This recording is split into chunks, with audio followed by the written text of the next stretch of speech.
കൊച്ചി വാർത്താ ചാനലിലേക്ക് സ്വാഗതം. മുഖ്യമന്ത്രിയുടെ ദുരിതാശ്വാസ നിധിയിലേക്ക് സംഭാവന നൽകാനുള്ള മുൻ പ്രതിപക്ഷ നേതാവ് രമേശ് ചെന്നിത്തലയുടെ തീരുമാനത്തിനെതിരെ KPCC അധ്യക്ഷൻ കെ സുധാകരൻ രംഗത്തു വന്നിരിക്കുകയാണ്. ഇടതുപക്ഷത്തിന്റെ കയ്യിൽ മാസശമ്പളം കൊടുക്കേണ്ട കാര്യമില്ലെന്നും കോൺഗ്രസിന് പണം സ്വരൂപിക്കാൻ ഫോറമുണ്ടെന്നും സുധാകരൻ പറഞ്ഞു. മാധ്യമങ്ങളോട് പ്രതികരിക്കുകയായിരുന്നു അദ്ദേഹം. സുധാകരന്റെ വാക്കുകളിങ്ങനെ: സർക്കാരിന് പണം കൊടുക്കണമെന്നാരും പറഞ്ഞിട്ടില്ല.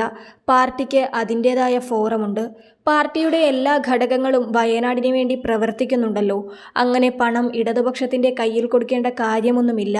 കഴിഞ്ഞ ദിവസമായിരുന്നു തന്റെ ഒരു മാസത്തെ ശമ്പളം മുഖ്യമന്ത്രിയുടെ ദുരിതാശ്വാസ നിധിയിലേക്ക് സംഭാവന ചെയ്യുമെന്ന് രമേശ് ചെന്നിത്തല വ്യക്തമാക്കിയത്. കേരളത്തെ കണ്ണീരിലാഴ്ത്തിയ വയനാട് ദുരന്തഭൂമിയിൽ നിന്നുള്ള തേങ്ങലുകൾ നമ്മെ എല്ലാവരെയും സങ്കടപ്പെടുത്തുന്ന കാര്യമാണ്. നാം ഓരോരുത്തരും നമ്മളാൽ കഴിയുന്ന സഹായങ്ങൾ നൽകി അവിടെയുള്ള നമ്മുടെ കൂടപ്പിറപ്പുകളെയും സഹോദരങ്ങളെയും ചേർത്ത് പിടിക്കണം.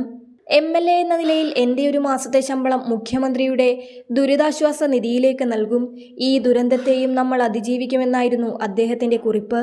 പോസ്റ്റിന് താഴെ മന്ത്രി P. രാജീവ് അടക്കമുള്ളവർ കമന്റ് ചെയ്തിരുന്നു. ഒറ്റക്കെട്ടായി നമ്മൾ പുനർനിർമ്മിക്കുമെന്നായിരുന്നു മന്ത്രിയുടെ കമന്റ്. ഒരു മികച്ച മാതൃകയാണ് താങ്കൾ തീർക്കുന്നത്. നന്മയ്ക്ക് രാഷ്ട്രീയ ഭേദമന്യേ അഭിനന്ദനം. മനുഷ്യത്വത്തിന്റെ രാഷ്ട്രീയം ഇങ്ങനെ പോകുന്നു മറ്റ് കമന്റുകൾ. അതേസമയം മുഖ്യമന്ത്രിയുടെ ദുരിതാശ്വാസ നിധിയിലേക്ക് വയനാടിനായി സഹായം ഒഴുകുകയാണ്. സിനിമാ താരങ്ങളും സാമൂഹിക പ്രവർത്തകരും ഉൾപ്പെടെ നിരവധി പേരാണ് മുഖ്യമന്ത്രിയുടെ ദുരിതാശ്വാസ നിധിയിലേക്ക് ഇതിനോടകം സംഭാവന ചെയ്തിരിക്കുന്നത്.